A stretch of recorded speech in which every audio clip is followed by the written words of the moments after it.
Coisas que acontecem na minha cozinha.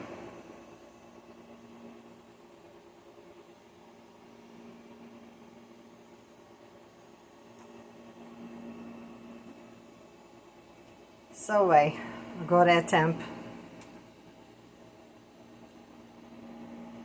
Agora as minhas visitas estão quase a chegar. E vai estar na cozinha a limpar o chão e o fogão.